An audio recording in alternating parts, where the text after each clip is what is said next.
예, 여러분 반갑습니다. 금연과 건강한 삶 담당하고 있는 인하대학교 의과대학 이윤재 교수입니다. 코로나가 블랙홀처럼 우리의 모든 일상을 빨아들이고 있습니다. 원래는 우리가 이 시간에 온라인으로 진행하는 그 금연과 건강한 삶 특강을 오프라인으로 진행을 해왔는데 역시 또 코로나로 인해 갖고 온라인 특강을 이제 진행하게 되었습니다. 우리 그 금연과 건강한 삶이 개설이 된 게 2017년도 2학기인데 공교롭게도 이제 이 시기부터 다양한 신종 담배가 출현하기도 하고 흡연과 관련된 여러 가지 이슈들이 나오기도 했습니다. 그래서 저희가 이번 학기에 이 금연과 건강한 삶 강좌를 업데이트하기 위한 작업들을 하고 있기도 하고 이제 그 내용에 신종 담배에 관한 부분들, 그 다음에 오늘 제가 이 특강 주제로 하고 있기도 한 코로나19와 흡연에 관련된 내용들이 포함되어 있는데 아직 편집 작업이 진행되고 있어 갖고 이제 업데이트가 되지는 않았습니다. 그래서 오늘 우리 금연과 건강한 삶 특강을 어떤 주제로 할까 좀 고민을 하다가 지금이 또 상황이 이 코로나 위기 상황으로서 지금 우리가 여러 가지 일상 삶이 크게 위축되어 있기도 하고 또 최근에 보게 되면은 2017년도 우리가 이 강의 시작할 때만 하더라도 흡연율이 지속적으로 감소되고 있습니다. 마찬가지로 담배 판매량도 줄고 있었고요. 근데 코로나19 위기 상황으로 접어든 다음에 지금 담배 판매량이 늘고 있거든요. 아마 흡연율도 올라가지 않나 싶기도 합니다. 그래서 오늘 우리 특강은 이 코로나19와 흡연에 관한 내용에 대해서 한번 다루어 보도록 하겠습니다. 자, 강의 순서는 그 흡연과 코로나19에 대해서 제가 말씀을 드리고자 하니 흡연에 대한 사항들은 뭐 금연과 건강한 삶 우리 무크 강좌를 통해서 이제 여러분들이 공부를 상당히 하셨을 것이고 이제 그러다 보니까 오늘 제가 이 주제에 대해서 말씀을 드리기 전에 코로나19에 대해서 우리가 조금 필요한 내용들을 한번 정리를 해볼 필요성이 있다고 생각이 돼서 코로나19라고 하는 게 또 신종감염병의 또 하나의 한 종류가 아니겠습니까? 그래서 신종감염병에 왜 생기고 있는가, 그 출현 원인에 대해서 한번 좀 검토하고 그 다음에 코로나19에 대해서 전반적인 사항을 좀 간단히 검토해 보도록 하겠습니다. 그리고 코로나19가 어떻게 전파가 되고 어떻게 예방할 수 있는지 병인지를 우리가 이해하게 되게 되면은 흡연과 코로나19와 관련성에 대해서 우리가 자연스럽게 정리가 될 것 같아서 앞에 이런 내용들을 좀 포함하게 됐습니다. 자, 그 신종 감염병이라고 하는 거는 사전적으로 보게 되면은 없던 병이 새로 생긴 겁니다. 조금 넓게 본다라고 하면은 과거에 있었다가 줄어든 병이 새로 생긴 거는 엄밀하게는 재출현 전염병이라고 하기도 하지만 또 이것들을 그냥 우리가 신종 감염병이라고, 그러니까 최근에 없던 거니까 그렇게 얘기를 하기도 합니다. 근데 이런 신종 감염병은 지금 우리가 코로나19 상황에서 굉장히 좀 당황스러운 직면에 마주치고 있기도 하지만 인류가 시작된 이후에 인류는 이 신종전염병에 의한 도전을 아마 항시 받아왔을 겁니다. 신종감염병으로부터 자유로운 적이 없을 것입니다. 우리가 문헌상에 어느 정도 기록이 충분하게 있는 내용을 통해서 이제 확인해 보게 되면은 신종감염병 중에서 우리 인류에게 가장 큰 피해를 줬던 거는 1918년도, 19년도 시즌에 생겼던 스페인 독감입니다. 문헌마다 조금 다르긴 하지만 그 당시에 전 세계 인구가 지금보다 훨씬 적었을 때인데도 약 5천만 명가량이 사망했다고 할 정도니까 아마 그 당시 이 스페인 독감의 유행이 얼마나 진짜 대단했을지를 이런 뭐 역사의 기록만 보더라도 우리가 알 수 있을 것 같습니다. 세계보건기구가 1948년도에 이제 출범을 했는데 코로나19는 이 세계보건기구가 출범한 다음에 전 세계적인 팬데믹을 선언한 세 번째 감염병입니다. 신종감염병. 첫 번째는 지금 제가 이 슬라이드에는 포함하지 않았지만 1968년도에 유행했던 홍콩 독감이고 그 다음에 두 번째는 2009년도에 유행했던 아마 이 강의에 들어오신 분들은 대부분 기억하고 계실 신종플루가 두 번째 세계보건기구가 선언한 팬데믹이었고 바로 이 세 번째 세계보건기구 팬데믹 선언한 것이 코로나19입니다. 이거 말고도 대략 한 신종감염병이 문제되기 시작한 1970년대 이후에 전 세계적으로 큰 유행을 우리가 겪었던 신종감염병을 꼽으라고 하면은 전문가들은 대략 한 30여 가지를 꼽고 있거든요. 지금 슬라이드에는 그중에서 가장 대표적인 신종감염병들만 제가 한번 정리를 해봤습니다. 우리가 신종감염병이라고 하는 생각은 별로 안 하고 있긴 하지만 사실은 신종감염병 중에서 지금도 우리 인류를 이를테면은 고생시키고 있는 가장 대표적인 신종감염병은 바로 에이즈입니다. 1981년도에 시작된 이후에 현재까지 사망자가 한 2천만 명, 3천만 명 생겼으니까 역시 이것도 대단한 피해 아니겠습니까? 근데 이런 신종감염병은 사람들 사이에서 유행을 하게 되면은 사람들을 괴롭히던 병이라고 하더라도 사람들을 괴롭히게 되면은 이 전염병 병원체도 본인도 고생하지 않겠습니까? 만약에 사람을 죽게 되면 본인도 이제 같이 이를테면은 운명을 끝내게 될 수가 있으니까요. 그러니까 진화론적으로 봤을 때에도 이런 신종감염병은 사람들 사이에서 유행을 하게 되면은 일반적으로 그 병의 강도가 위력이 약해지는 방향으로 진화를 합니다. 그러니까 사람과 서로 공존하는 방향으로 하거든요. 지금 그 에이즈와 같은 병은 최근에 보게 되면은 에이즈에 걸린 사람이나 에이즈에 안 걸린 사람이나 수명의 차이가 없다고 얘기합니다. 오히려 고혈압, 당뇨병처럼 우리가 흔히 알고 있는 흔한 질병보다도 훨씬 더 예후가 좋다고 얘기를 할 정도이거든요. 꼭 에이즈 치료약제가 좋아져 갖고 최근에는 사망률이 낮아진 게 아니라 이 병원체 자체가 사람하고 적응을 하면서 공존하는 과정으로 진화가 되기도 이제 한 것입니다. 이런 병이 있기도 하지만 인류에게 이를테면은 큰 피해를 줬던 대표적인 병이 아까 말씀드렸던 1918년도, 19년도 스페인 독감, 그 다음에 1981년도에 시작이 된 에이즈, 그 다음에 그 이후에는 바로 이 코로나19가 인류에게 가장 큰 지금 위협을, 피해를 주고 있는 것이거든요. 근데 우리가 요걸 좀 한번 생각해 볼 필요가 있을 것 같습니다. 인류 전체가 겪고 있는 피해와 우리 개개인들이 느끼고 있는 나에 대한 그 피해는 조금 다른 차원의 이야기입니다. 뭐냐? 이 스페인 독감도 그렇지만 에이즈, 지금 현재까지 2천만 명, 3천만 명이 사망했다고 하지만 에이즈라고 하는 병 자체는 고혈압이나 당뇨병보다도 사망률 자체가, 즉 치명률이 제가 낮다고 말씀을 드렸습니다. 그러니까 우리는 어떤 병이 나에게 얼마나 큰 위협이 될까? 내가 어떤 병에 걸렸다고 했을 때 당황스럽고 때로는 그걸 참 받아들이기 힘든 게 흔한 병이라기보다는 아마 치명률이 높은 병일 것입니다. 근데 에이즈나 코로나19도 그렇지만 인류에게 큰 피해를 줬지만 개개인이 이를테면은 감당해야 되는 치명률은 뭐 에볼라나 아니면은 그 메르스나 사스나 이런 병들에 비해서 치명률이 높지가 않습니다. 이거 무슨 말이냐? 치명률이 높다고 해서 인류 전체적인 피해가 크다는 게 아니라 경우에 따라 치명률이 낮다라고 하더라도 피해가 클 수 있다는 거죠. 그러니까 개인적 위협과 사회적 피해는 조금 다른 차원의 이야기일 수도 있는 겁니다. 이 얘기는 제가 뒤에 좀 더 말씀드리도록 할 것이고요. 그럼 이런 신종감염병들이 왜 생기느냐? 인류의 역사와 신종감염병은 늘 함께 했다고 할 수도 있지만 과거에는, 즉 나라와 또는 도시와 또는 지역사회 간의 이동이 많지 않을 때는 어떤 감염병이 생긴다고 하더라도 대개 그 지역에서만 이게 국지적으로 유행을 하다가 끝나는 경우들이 많습니다. 근데 지금 우리는 전 세계가 이를테면 뭐 일일 생활권에서 살고 시작한 지 제법 꽤 되지 않습니까?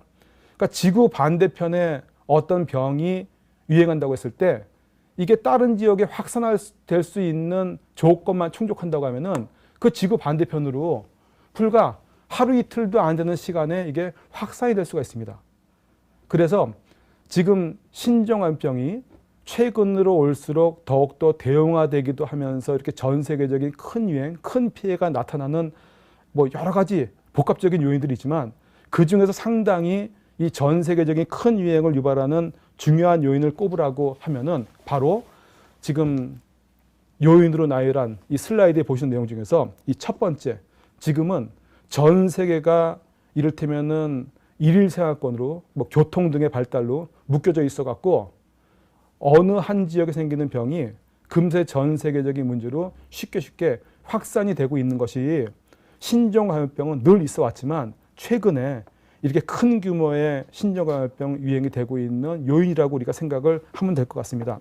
이러한 신종감염병의 그 발생 요인을 이를테면은 우리가 경험한 예에서 가장 잘 설명하고 있는 사례가 바로 2003년도에 유행했던 이 사스 유행입니다. 이 사스 유행과 코로나19 유행은 상당히 비슷한 경로를 취했는데 이 사스 바이러스 자체가 이 코로나19 바이러스하고 거의 상당히 유사합니다. 이 병은 자연계 내에서는 원래는 박쥐, 지금 이 슬라이드 좌측 상단에 있는 사양고양이, 원래 이런 동물들을 감염시키는 바이러스이고 사람에게는 감염을 잘 못 시키는 바이러스인데 이게 여러 가지 이유로 이를테면 자기의 숙주인 사양고양이가 주변에 없게 되면은 대안으로서 다른 숙주를 찾아가려고 이를테면 이 바이러스 같은 경우도 진화론적 관점에서 봤을 때 돌연변이가 일어나기도 이제 합니다. 우연히 사양고양이에 있었던 이 사스 바이러스가 돌연변이를 획득하면서 중국 광동 지역에 사양고양이 요리사를 감염시켰고 이분이 병원에 이제 입원해서 주로 이제 의료진들에게 전파를 시켰고 그 의료진 중에 한 분이 잠복기 상태라고 하면 아직 감염은 됐지만 증상이 없는 상태 아니겠습니까? 그런 상태에서 홍콩에 있는 그 어느 호텔에 학회 참석을 목적으로 가고 투숙을 하게 됩니다. 이 호텔에 같은 층에 묵었던 전 세계에서 온 여행객들에게 전파가 되면서 이 사스가 2003년도 봄에 전 세계적인 유행을 하게 됩니다. 자, 이것도 우리 코로나19 상황과 대입시켜서 보게 되면은 상당히 유사하기도 합니다. 자, 이 정도까지만 설명을 드리고 넘어가도록 하겠습니다. 자, 제가 조금 전에 제가 이 말씀을 왜 드리냐면은, 금년 5월 달에 이 코로나19라고 하는 거는 불과 10개월 전에는 이게 세상에 존재하지도 않던 병입니다. 물론 존재하지 않은 건지 아니면 존재했지만 우리가 모르고 있던 건지는 뭐 누구든지 이거는 명확히 얘기를 못할 겁니다. 근데 어쨌거나 이 코로나19라고 하는 병을 알게 된 거는 우리가 금년 초입니다. 그러니까 그때부터 처음 이제 우리가 조후에서 알게 된 것이고 파악을 해 나가기 시작한 거니까 코로나19에 대해서는 아직까지도 우리가 밝혀내야 될 것들이 굉장히 많거든요. 근데 코로나19에 대해서 우리가 알아가는 과정 중에서 금년 5월 달에 세계보건기구에서 여러 가지 연구자료, 그 다음에 현상들을 종합을 해서 그 전까지는 고혈압, 당뇨병과 같은 만성질환 환자들이 코로나19에 취약하다. 노인들도 그렇지만 주로 그 고위험군을 만성질환자와 노인들로 한정해서 얘기를 해왔는데 금년 5월 달에 세계보건기구가 흡연자가 코로나19에 굉장히 위험하다. 그리고 흡연자가 코로나19에 걸리게 되면 타인에게 더 많이 전파시킬 수도 있다. 그래서 코로나19를 극복하기 위해서라도 우리가 금연을 해야 된다. 이런 성명을 발표한 바가 있습니다. 제가 조금 전에도 어떤 병에 대해서 우리가 개인적인 느끼는 어떤 그 체감 위험은 그 병의 어떤 치명률을 갖고 주로 따지게 되지만 이 사회 전체의 피해는 치명률이 낮더라도 훨씬 많은 사람들이 그 병에 걸리게 되면은 치명률이 낮더라도 많은 사람들에게 아주 심각한 피해를 유발할 수 있지 않습니까? 그래서 두 가지 조금 차원이 다르다고 말씀드렸는데 어떤 병의 이를테면은 그 정체성, 특성, 특히 감염병의 특성을 얘기할 때는 두 가지 속성을 중시합니다. 하나는 얼마나 쉽게 전파되는가. 또 다른 거는 얼마나 사람들을 괴롭히는가. 그 괴롭힘의 하나의 대표적인 이를테면은 우리 현상은 우리가 얼마나 쉽게 죽이는가. 이걸 따집니다. 그래서 지금 이 그림은 X축에는 우리가 알고 있는 신종감염병들의 전염력, 지금 화면에 조금 잘린 것 같은데 얼마나 쉽게 다른 사람에게 전파되는가, 환자 한 명이 평균적으로 몇 사람에게 이 병을 전염시키는가, 그게 지금 X축에 표시가 된 것이고 Y축은 그 병에 걸린 사람 중에서 몇 %가 사망하게 되는가, 치명률을 표시한 거거든요. 근데 전파도 쉽게 되면서 치명적이기까지 하면은 얼마나 두렵겠습니까? 개개인에게도 두렵고 사회적으로 큰 피해를 주겠죠. 근데 뭐 다행이라고 하면 다행인 거는 항상 그런 건 아니지만 치명률이 높은 병원체, 전염병은 전파가 되기가 쉽지가 않습니다. 반대로 전파력이 높은 전염병은 일반적으로 치명률이 낮기도 합니다. 두 가지가 다 높긴 어렵습니다. 이거는 뭐 여러 가지 이유가 있지만 진화론적으로 보시면 됩니다. 병원체 입장에서 봤을 때에도 사람을 쉽게 죽이게 되면은 자기도 같이 죽을 수가 있죠. 그러니까 병원체 입장에서 봤을 때에도 사람을 죽이는 게 자기한테도 불리합니다. 그리고 어떤 병원체가 너무 사람에게 치명적인 피해, 중증의 증상 등을 유발해서 환자를 힘들게 하면은 환자가 또 다른 사람에게 전파시키려면은 많이 접촉을 하고 다녀야 되지 않습니까? 근데 중한 병은 알아놓기 때문에 다른 사람에게 전파시킬 기회가 줄어듭니다. 그래서 지금 이 슬라이드에서는 제가 문헌 자료를 이제 찾아서 치명률과 전파력을 표시했는데, 치명률이 제일 높은 게 아프리카 지역에서 유행했던 에볼라 바이러스. 이거는 요즘 우리나라에서 주로 이제 야생동물, 돼지들에게 문제가 되고 있는 아프리카 돼지열병하고 비슷한 병이라고 볼 수가 있습니다. 근데 이 병은 걸리게 되면은 걸린 환자의 거의 80% 이상이 사망하거든요. 급격히 악화됩니다. 그러니까 이런 병은 환자가 생겼을 때 바로 알아놓고 죽게 되니까 타인에게 전파시킬 기회가 적겠죠. 그래서 에볼라 바이러스 감염증 같은 경우는 전파력이 낮습니다. 반면 홍역은 애들한테 흔히 걸리는 병이죠. 성인들도 걸리긴 하지만. 근데 홍역 같은 경우는 걸린다고 하더라도 뭐 특징적인 증상이 있기도 하지만 그렇게 치명적인 상태로 나타나지가 않기 때문에 홍역의 증상이 있는 사람, 초기 증상이나 아니면 증상 나타나기 직전이라고 하더라도 이런 병에 걸린지 모르고 활동하고 다니면서 다른 사람들에게 쉽게 전파시킬 수가 있습니다. 그러니까 상대적으로 전파력이 높은 병은 치명률이 낮은 게 일반적인 특성이기도 합니다. 근데 이 코로나19는 처음에 이 병이 나타났을 때 이게 출현하는 과정이나 이 바이러스의 유전 정보가 2003년도 유행했던 사스하고 상당히 비슷했습니다. 그래서 이게 사스와 같은 제법 높은 치명력, 그 다음에 전파력은 적당한 수준, 이렇게 생각을 했었거든요. 근데 이 병을 우리가 경험을 해보니까 사스하고 유전 정보는 비슷했지만 이게 감기보다도 더 쉽게 확산이 되고 그 다음에 치명률은 사스보다 훨씬 낮은 거예요. 그럼 치명률이 낮다라고 하면은 이 병에 걸린 사람 입장에서 봤을 때는 다행스러운 일이지만 치명률이 낮다고 하는 것은 상대적으로 증상도 경하다는 거고 환자들이 활동하고 다닐 수 있다는 것이고 더구나 증상이 아주 경미한 환자들은 본인이 감염되지도 모르고 활동을 많이 하고 다니면서 다른 사람에게 쉽게 전파시킬 수가 있습니다. 그러니까 이렇게 증상이 심하지 않은 병, 치명률이 낮은 병은 공중보건학적 관점에서 봤을 때 이게 유행을 차단하기가 쉽지가 않습니다. 대표적인 게 우리가 1년에 한두 번씩 대부분 앓고 있는 감기가 그렇지 않습니까?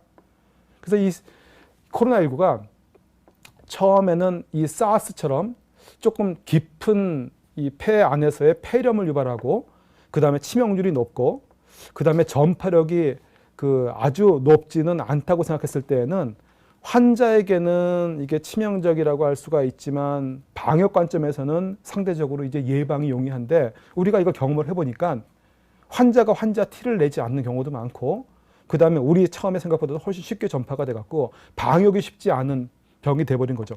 그러다 보니까 이 병은 금년 이제 이를테면은 1월 달에 중국에서 우한 지역에서 괴질이 돈다고 이제 알려졌고 그 다음에 이게 1월 7일인가요?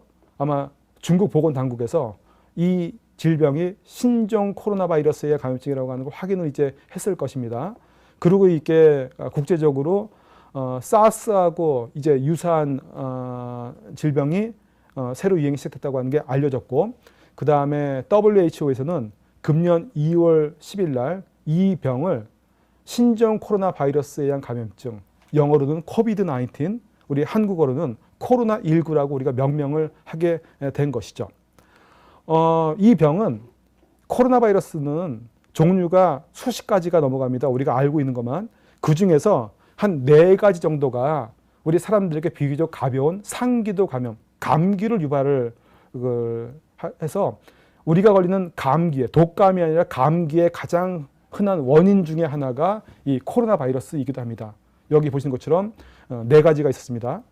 근데 원래 사람에게 감염을 시키지는 않지만 주로 동물을 숙주로 이제 자연계 속에 존재했던 바이러스 중에서 돌연변이가 일어나면서 사람에게 넘어와서 사람에게 감기와는 다른 중증의 폐렴을 유발했던 과거의 신종 코로나 바이러스가 두 가지가 있는데, 이 화면 하단 두 번째 줄에 제가 제시한 사스 코로나 바이러스, 이거는 2003년도 사스 유발 바이러스고, 그 다음에 2015년에 우리나라에서도 이제 유행을 했던 메르스가 대표적인 사례입니다. 이것까지 따지게 되면 사람이 감염된 코로나 바이러스가 6가지죠. 그러다가 금년에 이제 확인된 그 코로나19의 원인 바이러스, 정확한 명칭은 사스 코로나 바이러스 이제 2입니다.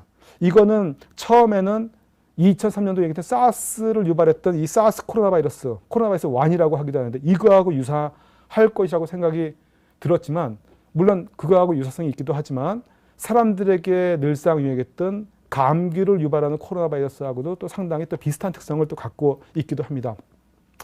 이 코로나19는 저희가 1월 달만 하더라도 이렇게 전 세계적인 큰 유행이 될 거라고는 예상은 사실은 많이 못했지만, 이게 빠르게 유행하면서 전 세계적으로 약 12만 명 정도의 환자가 발생됐을 때 세계보건기구는 팬데믹을 역사상 3번째로 선언을 했고, 그 다음에 최근까지 기준으로 해서 전 세계적으로 3,400명을 감염시켰고, 이 중에서 100만 명가량이 사망케 한, 어찌 보면은 뭐 금세기 이후에 그 세계보건기구가 팬데믹을 선언한 이 3가지 신종 감염병 중에서 현재 시점으로 봤을 때도 누적 피해가 지금 가장 큽니다. 여기서 하나 잠깐 말씀드리면은, 이 우리의 지금 모든 일상을 망가뜨리고 블랙홀처럼 모든 걸 빨아들이고 있는 코로나19, 그 위세가 대단하긴 하죠. 뭐 이 통계만 봐도 그렇습니다. 전 세계적으로 100만 명 이상을 사망케 했으니까. 근데 우리가 공부한 담배, 이 담배는 매년 담배로 인한 사망자가 800만 명입니다. 그리고 그 중에서 무려 120만 명은 본인이 담배를 핀 게 아니라 다른 사람이 핀 담배에서 간접 흡연으로 인한 질병 때문에 사망한 사람이 매년 120만 명입니다.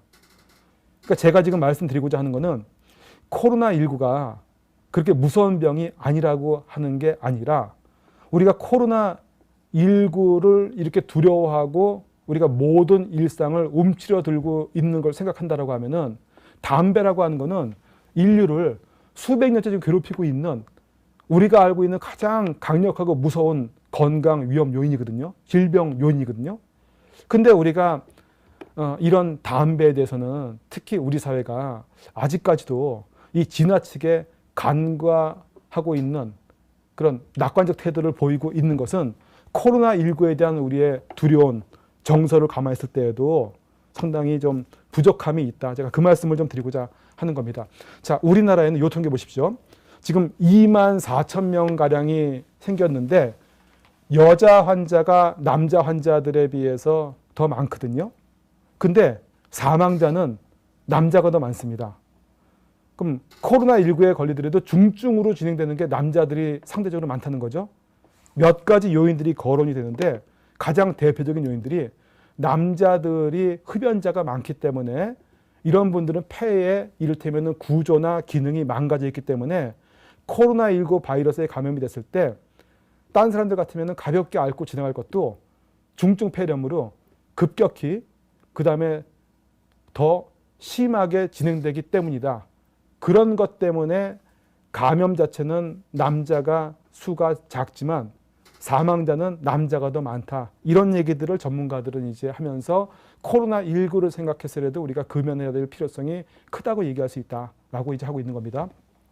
자, 그 코로나19는 지금 뭐 사파에서 보시는 것처럼 이 바이러스에 감염된 사람이 어느 시점부터는 이 바이러스를 체외로 이제 배출을 하게 되는데, 그 배출을 주로 기침이나 아니면 재치기를 통해서 우리가 작은 물방울 같은 것들이 호흡기에서 뿜어져 나오는데, 그 안에 굉장히 많은 바이러스들을 이제 포함을 하게 되면서 그 비말이라고 하는 바이러스가 포함이 된 작은 물방울에 우리가 노출이 돼서 그거를 직접 들이마시거나 아니면 그 비말에 오염된 물건을 우리 손으로 만진 다음에 그 손을 내 코나 입 주변에 갖다 댐으로 인해 갖고 전염되는 게 코로나19의 이 전파 과정을 설명하는 혹은 확실한 정설이라고 할 수가 있을 것 같습니다. 근데 흡연하는 사람들은 우리가 이렇게 오염된 비말을 들여 마시지 않고 그 다음에 오염된 비말을 손으로 만진 다음에 그걸 내 코에다 안 갖다 대려고 하면은 손위생도, 그러니까 손으로 지저분한 걸 안 만지고 그 다음에 지저분한 걸 만졌을 때 바로바로 잘 닦아야 되고 그 다음에 오염된 손을 코 주변으로 갖다 대면 안 되겠죠. 그래서 이렇게 손위생과 그 다음에 마스크를 쓰는 게 중요하죠. 마스크를 쓰는 거는 환자 입장에서 봤을 때는 비말이 배출되는 걸 이걸 상당히 차단해주는 역할도 하고 그 다음에 우리 정상인 입장에서도 봤을 때는 비말이 이를테면은 떠 있는 공간에서 그걸 내가 들이마시지 않도록 이 마스크가 차단하는 역할을 하기도 하죠. 또 그 다음에 이 마스크의 굉장히 중요한 기능은 우리가 알게 모르게 우리 손으로 입 주변, 코 주변을 굉장히 자주 만지거든요. 그러니까 오염된 손을 입이나 코, 호흡기 주변에 직접 만지지 닿지 않게 한다고 하는 게 이 마스크의 상당히 또 중요한 기능 중에 하나입니다. 근데 담배를 피시는 분들은 수시로 마스크를 어쨌거나 벗어야 되죠. 사람들이 밀집되어 있게 모여있는 흡연실로 가야 되죠. 거기서 사람들이 썼던 흡연 관련된 라이터나 이런 것도 만지게 되기도 하죠. 그 다음에 그렇게 흡연을 한 다음에 손을 제대로 닦지 않고 코를 또 만지게 되기도 하죠. 그래서 이런 기본적인 예방수칙을 흡연자들은 굉장히 지키기가 어렵습니다. 그래서 흡연자들이 코로나19 바이러스가 있는 환경에 갔을 때 비흡연자에 비해서 훨씬 더 감염이 되기 쉽다라고 얘기를 하고 있는 겁니다. 자, 코로나19는 비말 감염이라고 하는 걸 상식적으로 알고 있죠.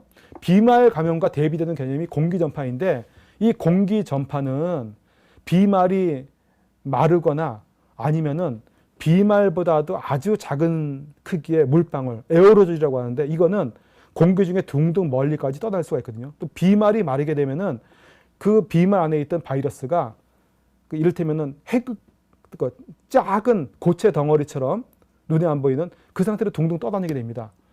그렇게 해서 이제 전파가 멀리까지 이동해갖고 전파하는 거 공기 전파라고 하는데 이런 공기 전파가 되기 위해서는 그 병원체가 마른다고 하더라도 쉽게 죽어서는 안 되고 그 다음에 적은 양의 병원체로도 사람들을 감염시킬 수 있는 특성이 있어야 됩니다. 근데 우리가 코로나19는 비말로는 전파가 되지만 이렇게 공기 전파가 되지는 않는다. 이렇게 생각했던 게 우리 의학계에서의 초기 이를테면은 믿음이었거든요. 지금도 정설은 그러하긴 합니다. 근데 몇몇 집단 발생 사례를 보게 되면은 이 코로나19도 결핵이나 홍역과 같은 호흡기 질병처럼 공기 전파로 이를테면 확산될 수 있다. 그런 증거들이 나오고 있기도 합니다.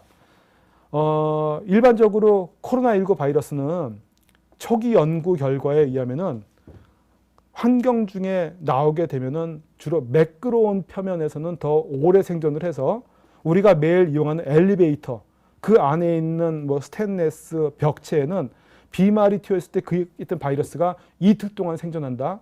이런 얘기들을 실험에 근거해서 해왔거든요. 근데 제가 여러분도 보셨겠지만 어저께 뉴스에 보니까 최근의 연구 결과에 의하면은 이 코로나19 바이러스가 환경 중에서 무려 한 달 가까이 생존할 수 있기도 하고 우리 손에서도 거의 10시간 가까이 생존할 수 있기 때문에 손 위생을 실천하는 것이 이 병의 예방에 굉장히 중요하다. 우리가 그동안은 어찌 보면 상당히 마스크의 중요성을 강조한 경향이 있는데 손 위생이 중요하다고 하는 그 이야기들을 최근의 연구 결과에 근거해서 많이 하고 있기도 합니다. 근데 우리가 담배 피시는 분들은 손에 때가 있다는 게 아니라 손으로 이것저것 담배 피는 거와 관련돼 갖고 내려놨던 담배나 라이터를 만져야 되기도 하고 여러 사람이 이용하는 흡연실에 가지 않습니까? 그래서 흡연자들인 경우에는 이 손 위생을 실천하기가 훨씬 더 불리하기도 합니다. 자, 마스크와 더불어서 손 위생, 일반인도 그렇고 그 다음에 그 환자들에게서 중요하다고 하는 거 이거 여러분들이 많이 봤던 우리 질병관리본부의 리플렛인데 이건 넘어가도록 하겠습니다. 자, 우리가 마스크는 최근에는 숨쉬기 편하게 한다는 검증이 안 된 망사 마스크 같은 것도 있다고 하긴 하지만 흔히 우리가 방역에 도움되는 마스크를 꼽으라고 하면은 제가 이 세 가지 이거는 다 제 연구실에 있던 거 쫙 나열해갖고 사진 찍은 겁니다. 맨 왼쪽 게 면 마스크, 가운데 있는 게 의료용 수술 마스크, 그다음에 세 번째가 방역 마스크죠. 이 세 가지 물론 방역 마스크가 방역의 효과가 높습니다. 근데 진짜 효과를 발휘하기 위해서는 저 마스크를 구하기도 쉬워야 되고 또 착용하기도 쉬워야 되지 않습니까? 근데 방역 마스크는 마스크가 갖고 있는 고유의 효과는 뛰어나다고 하더라도 뭐 구하기도 쉽지가 않고 값도 비싸고 그다음에 착용했을 때 불편감도 큽니다. 그래서 우리가 어떤 마스크가 더 효율적인가 이거는 그때그때 달라질 수가 있긴 하는데 그냥 효과만 놓고 제가 좀 설명을 좀 드린다고 하면은 이 마스크는 우리 건강한 사람들에게 있어서는 공기 중에 있는 비말을 내가 노출되는 거를 보건 마스크 같은 경우는 거의 99% 차단을 합니다. 그리고 기침하는 환자 입장에 봤을 때는 마스크를 쓰지 않았을 때 배출하는 비말을 보건 마스크를 쓰게 되면은 거의 70%는 차단하고 30%만 새어나가게끔 줄일 수가 있습니다. 그러니까 우리가 보건 마스크를 일반인도 잘 쓰고 그 다음에 그 환자들도 잘 쓰게 되면은 마스크를 제대로 안 썼을 때에 비해서 이 병이 전파될 확률이 뭐 거의 몇백 분의 1로 줄일 수도 이제 있는 것이죠.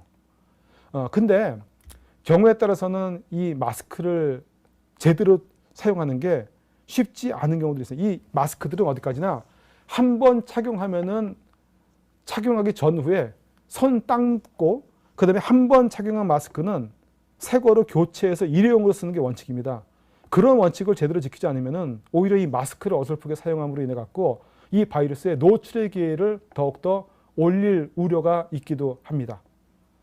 어쨌거나 마스크를 착용하는 것은 제대로 착용하게 되면은 상당히 이 코로나19와 같은 호흡기 감염병을 예방하는 데 효과가 있고 이거는 이 그림에서 보이는 것처럼 비말에 노출되는 것을 줄이는 효과가 있기도 하지만 비말이 없는 환경이라고 하더라도 알게 모르게 오염된 내 손으로 코나 입 주변을 만지게 하는 것에 대한 방어, 물리적 방어 벽 역할을 하고 있기도 하기 때문에 마스크 착용이 이제 중요한 것이죠.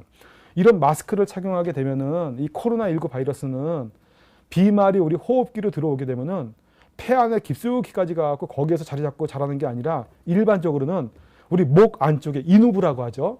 인후부 점막에 이 바이러스가 들어오는 ACE2라고 하는 수용체가 있는데 주로 목 점막에 있는 비강 점막에 있는 이 수용체를 통해서 이 바이러스가 들어오게 되거든요. 근데 우리가 수술용 마스크, 면 마스크만 착용한다고 하더라도 다량의 바이러스를 우리 목 안에 비강에 들어가게끔 하는 제법 사이즈가 큰 비말을 차단하는 효과가 있기 때문에 물론 방역 마스크의 효과가 좋긴 하지만 방역 마스크를 제대로 교체하지 못하고 사용하는 것보다는 차라리 일회용 수술용 마스크나 아니면은 면 마스크 같은 것들을 제대로 교체를 잘 해가면서 쓰는 게 더 좋은 예방 방안이라고 할 수 있습니다.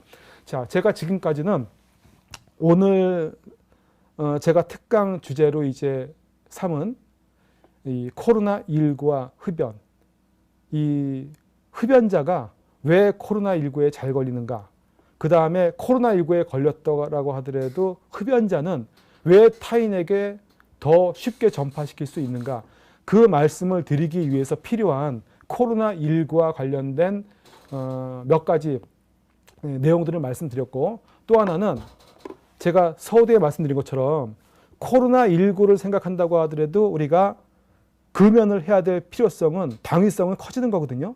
근데 코로나19가 우리 일상을 다 망가뜨리고 우리가 코로나19로 인해 갖고 참 재미없는 우울한 시간을 보내고 있다 보니 우리 사람들, 특히 흡연자분들이 이 담배를 내려놓지 못하고 이 담배를 통해서 지금 이 힘든 시간에 위로를 받는다고 할까? 좀 그런 태도들을 보이거든요. 그래서 최근 몇 년 동안 2015년도에 우리나라 담배 가격을 80% 인상한 이후에 흡연율이 쭉 이제 떨어지고 있는 추세였는데 금년에 들어와서 실제 담배 판매량이 전년도보다 늘고 있습니다. 코로나19를 두려워한다라고 하면은 우리가 더더욱 담배를 끊어야 되는 건데, 이 코로나19 위기 상황에서 오히려 이 코로나19로부터 우리를 무장 해제시키고 이 피해를 감수하도록 만드는 오히려 흡연의 길을 가고 있는 거기도 하는 거거든요.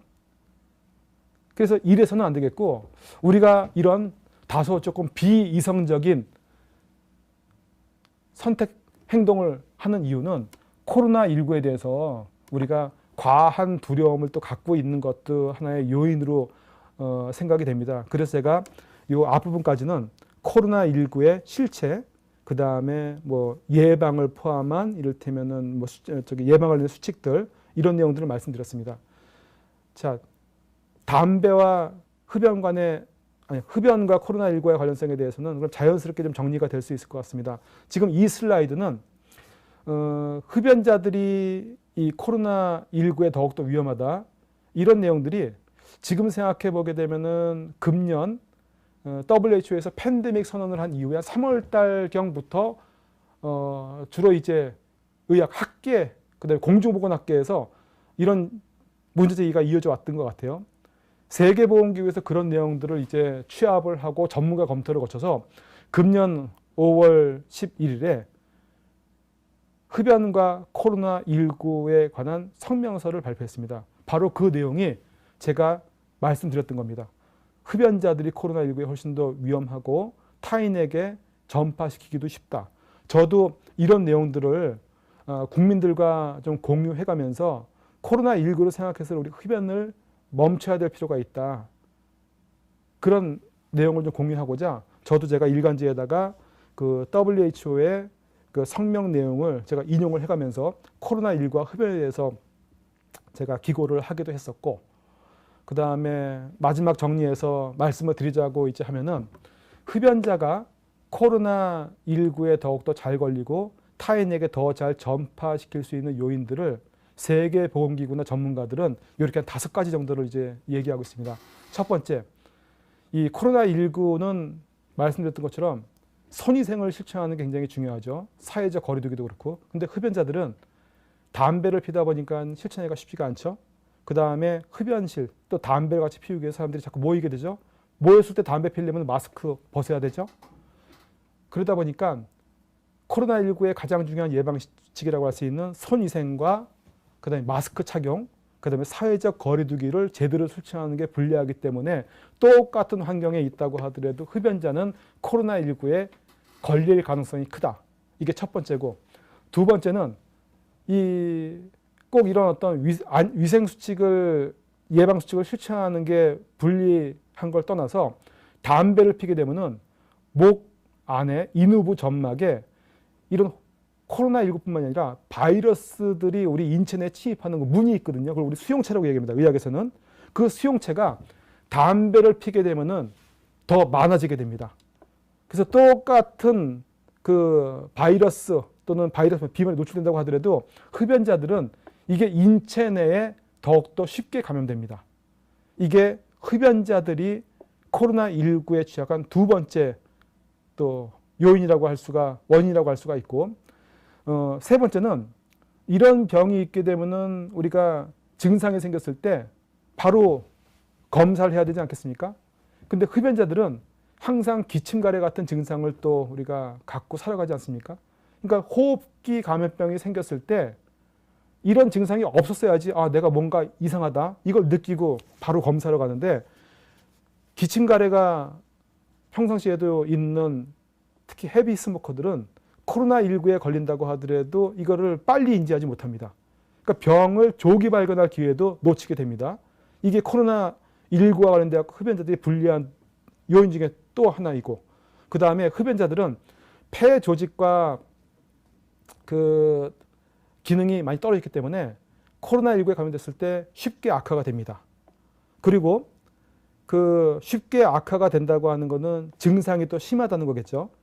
흡연자들이 평상시에도 기침가래가 있는데 코로나19 걸리게 되면은 중증이든 아니든 간에 기침가래가 일반인들보다 더욱더 비흡연자보다 심할 수밖에 없지 않겠습니까? 그러다 보니까 더 많은 비말을 배출하게 돼서 타인에게 더 쉽게 전파시킬 수 있기도 합니다. 다른 사람보다 더 쉽게 이런 호흡기 전염병을 전파시키는 사람을 우리가 슈퍼 전파자라고 하지 않습니까? 그러니까 흡연자는 코로나19에 걸리기도 쉽지만 슈퍼 전파자가 되기도 쉽습니다. 그러니까 우리의 건강, 그다음에 우리 주변에 다른 사람들의 건강을 이를테면 지키기 위해서라도 지금과 같은 상황에서 더더욱 금연은 필요하다. 그래서 금연이 코로나19 위기 상황에서 왜 중요한지를 우리가 더더욱 절실하게 생각하고 실천하는 게 필요하겠다. 그 말씀이 오늘 저의 특강의 요지입니다. 자, 지금 제가 준비한 그 내용이고, 그 다음에 여러분들께서 아마 이 강의 신청하실 때 사전에 이제 질문을 하신 분이 2분 계신 걸로 알고 있습니다. 그리고 지금 채팅창에다가 제 강의 내용이나 혹시 흡연과 관련돼 갖고 여러분들이 평상시에 궁금하셨던 거 간단하게 질문 남기시면은 제가 그 중에서 지금 답할 수 있는 거 제가 골라서 답을 드리도록 하겠습니다. 저한테 저희가 2시 20분에 끝내면 되는 거죠? 예, 그러니까 8, 9분 정도 여유가 있는 거죠? 예, 여러분들 8, 9분 정도가 여유가 있으니까 제가 사전 질문하신 2분 간단하게 질문 내용에는 답을 해드리고, 여러분들 중에서 지금 답을 또 얻고자 하시는 내용 질문 주시면은 제가 시간 허락하는 범위 답하도록 하겠습니다. 자, 한 분이 이런 질문 하셨습니다. 이를테면은 혹시 뭐 지금 시점에서 최근에 우리 정부나 지자체에서 역점적으로 진행을 했던 금연 정책이나 금연 지원 서비스 같은 것들이 뭐 향후 어떻게 될 것으로 전망이 되는가? 자, 이 말씀은 지금 금년 같은 경우는 코로나19 때문에 우리 지자체라고 하는 보건소 같은 데죠. 이런 데서 금연 클리닉 운영을 굉장히 축소하거나 중단한 곳들이 많습니다. 이제 그동안은 우리가 생각지 않았던 코로나19로 인해 사회적 패닉 현상을 경험하다 보니까 이 코로나19에 대해서 대응을 극복하는 게 진짜 너무나도 절실한 우리의 목표였죠. 그러다 보니까 다른 것들은 이제 다 접고 있었는데 최근에 와서는 코로나19가 아무리 블랙홀처럼 모든 걸 빨아들이고 있긴 하지만 실제 우리가 고생하는 질병들, 우리를 죽게 하는 질병들은 전염병이 아닌 만성병이거든요. 근데 코로나19 때문에 우리가 만성병 예방 관리를 지금 너무나도 소홀하게 하고 있기도 하고, 또 만성병을 유발하는 흡연도 지금 우리가 상당히 이를테면은 뭐 지금 손 놓고 있는 상태이기도 하거든요. 이렇게 해서는 코로나19로 인한 확진자와 사망자는 줄겠지만 코로나19 때문에 고혈압 합병증, 당뇨병 합병증, 기타 여러 가지 중증 만성질환 때문에 고통받는 사람들이 많겠다. 사망한 사람들이 많겠다. 그래서 이렇게 해서 안 되겠다.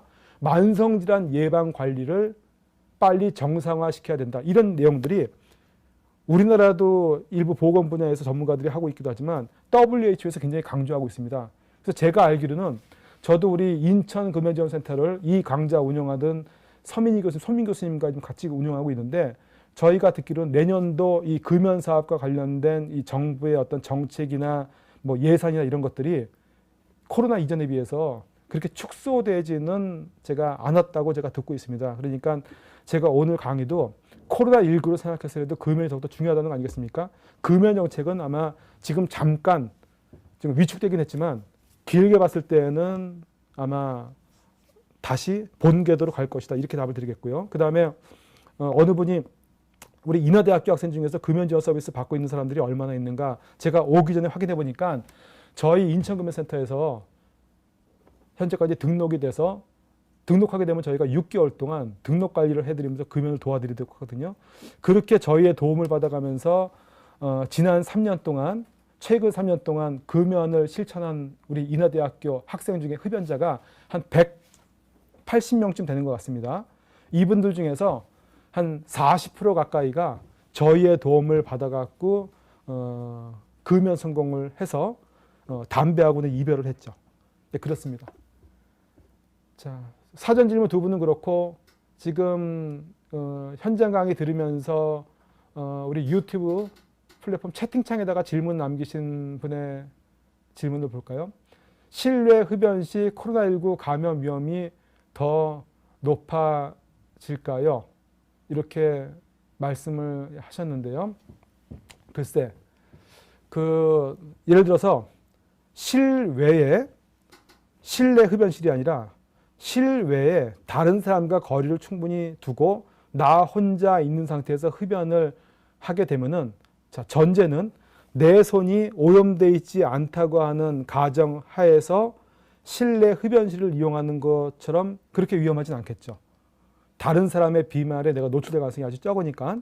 그래서 굳이 흡연을 해야 된다고 하면은 실내에 마련된 흡연구역보다는 실외에서 다른 사람과 멀리 떨어져, 여기 다른 사람은 흡연자뿐만 아니라 비흡연자에게도 피해주면 안 되니까 멀리 떨어져 있는 공간에서 흡연을 하게 되는 것은 위험이 그렇게 높지 않은 것이 사실이긴 합니다. 근데 문제는 흡연자들은 내가 피웠던 담배 라이터 같은 것들을 어느 책상 위에 내려놓기도 하고 계속 주머니에 넣었다 뺐다 하기도 하고 어디에 또 내려놓기도 하고 하지 않습니까? 그러는 과정 중에 코로나19 환자가 지나갔던 동선 구역에서 나도 행동을 하게 될 수가 있고, 그런 환경에서 조금 아까 보여드린 것처럼 코로나19 바이러스가 우리 환경 중에 길게는 28일, 거의 한 달 가까이 생존할 수 있다고 하는 결과도 최근에 나오고 있거든요. 따라서 담배 피시는 분은 행위만 놓고 봤을 때는 실내에서 흡연보다는 실외 흡연이 위험은 낮긴 하지만, 흡연을 안 하는 사람들에 비해서 흡연을 자체를 하게 되면 그 실내든 실외든 내 손을 오염시킬 수 있는 가능성이 있기 때문에 실내 흡연도 흡연을 안 하는 사람에 비해서는 코로나19의 위험성을 높인다. 그렇게 제가 답을 드리겠습니다. 자, 더는 없나요? 이거 질문에도 추가 질문이 있습니다. 네. 제가 한 분만 더 추가 질문을 받도록 하겠습니다. 예, 그냥 구두로 열게 해주실래요? 뭐, 예. 예. 흡연하는 분들이 침이나 가래 뱉는 것을 많이 봤습니다. 이분들이 코로나에 걸려 침이나 가래 뱉는다면 더 전파력이 높을까요? 침이나 가래는 시간이 지나도 전파력이 있을까요? 예, 일반적으로 침은 우리 호흡기에서 나온다기보다는 우리 타액에서 분비되는 액체를 우리가 침이라고 하죠. 그리고 침에는 여러 가지 효소 같은 것도 있어갖고, 침에는 어떤 병원체가 있는다고 하더라도 호흡기에서 나오는 그 액체하고는 이 침이라고 하는 것은 일종의 항균 성분이 있는 액체입니다. 그래서 호흡기 질환자라고 하더라도 우리가 옆에서 얘기하다 보면은 얘기할 때 입에서 침이 튀는 경우 있지 않습니까? 우리가 파편 튄다고 하죠. 그건 침이고, 재치기 할 때 나오는 것은 비말이거든요. 비말이 호흡기에서 나오는 거기 때문에 비말에 더 많은 바이러스가 있습니다. 침에 있는 바이러스는 그렇게 감염력이 높지가 않습니다. 그리고 제가 아까 말씀드린 담배 피는 분들이 침을 뱉고 다니는 것은 타인에게 불쾌감은 굉장히 심하게 주죠. 그리고 위생적으로 안 좋죠. 그렇지만 코로나19 관점에서 흡연자가 뱉은 침 자체가 그렇게 아주 위험성이 있다기보다는 흡연자들이 하는 기침, 가래, 그 다음에 또 가래가 심한 경우에 따라서 그런 것들이 이제 재치기를 하게 되면서 가래들이 작게 쪼개져 갖고 나오기도 하죠. 그런 것들은 다량의 바이러스가 포함되어 있을 수가 있고 타인에게 전파시킬 수 있기도 합니다. 그래서 제가 아까 그 흡연자들이 코로나19에 걸리기도 쉽지만 타인에게 전파시키기도 쉬운 것이, 코로나19 걸린 흡연자들은 비흡연자들에 비해서 평상시에도 기침가래를 많이 하기 때문에 이 병이 걸리게 되면 더더욱 많은 기침가래를 하게 되거든요. 그래서 똑같은 코로나19 환자라고 하더라도 슈퍼 전파자가 될 가능성이 흡연자가 훨씬 더 많다. 이렇게 이해를 하시면 되겠습니다. 그래서 흡연은, 다시 한번 결론적으로 이 말씀 드리고 끝내겠습니다. 흡연은 코로나19에 걸리기도 쉽게 만들고, 코로나19에 걸렸다고 하더라도 가볍게 감기처럼 앓고 지나갈 수 있는 병을 중증의 폐렴으로 앓게 될 가능성도 높게 만들며, 또 내 주변에 소중한 내 가족과 친구들에게 이 병을 전파시킬 위험도 훨씬 커집니다. 따라서 코로나19 이런 위기 상황 그 와중에 담배를 의지하면서 이 시간을 보내는 게 아니라 이럴 때일수록 담배하고 멀리하게 되는 확실한 계기로 삼아야 하겠다. 이게 오늘 제 특강의 결론, 요지라고 할 수가 있겠습니다.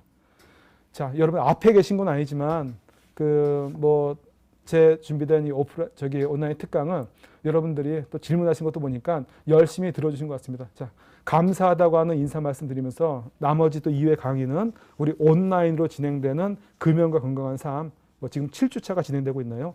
이 강좌에서도 만나도록 하겠습니다. 자, 감사합니다.